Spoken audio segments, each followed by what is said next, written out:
Well, on my trip to Mali, Africa, we visited with dozens of local journalists, the majority working for small, privately owned newspapers and radio stations. As Rachel Hubbard shows us, in Mali, radio is much more than just music. Since the revolution in 1991, radio has exploded in Mali.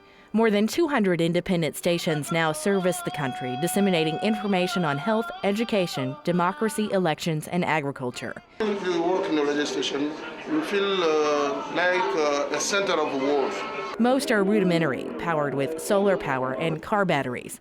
But Dennis Bilodeau says they serve an important purpose for the Malian people.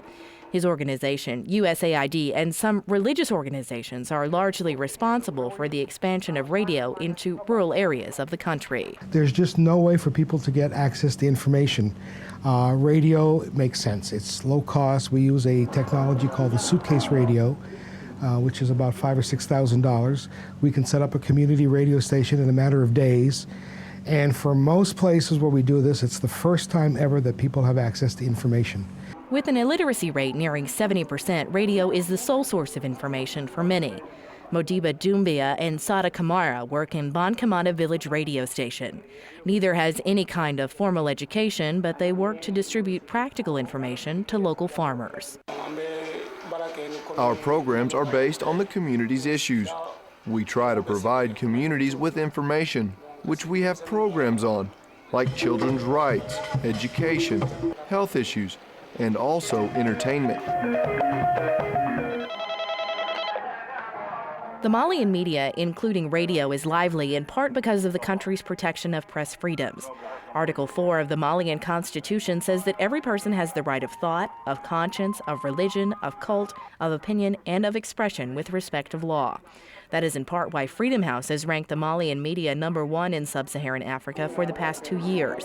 And even though radio stations in the country's interior primarily focus on practical information, the freedom of the press protections have allowed diversity among stations in the capital, Bamako. Radio Kaira has several outlets throughout the country. It's widely listened to, but the manager says they use their antenna as their weapon. We are the voice of the voiceless people. We're here in order to defend poor people. You know, in a country, many people can have problems. Some people are badly dismissed from their work. It's an example among many others. They come and explain to us their problems, and we broadcast the problem through the radio. We're known for that.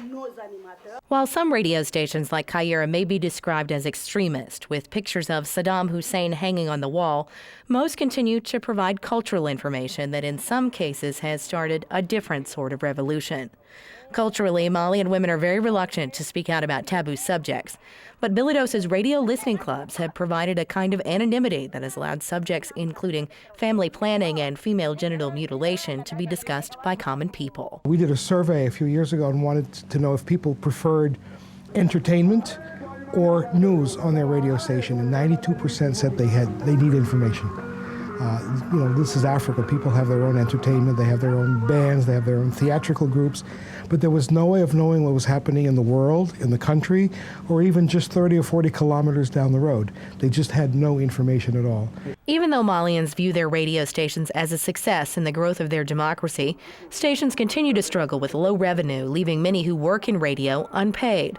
But they found a way to make the system work. Only 1 out of 205 radio stations started since 1991 has gone out of business.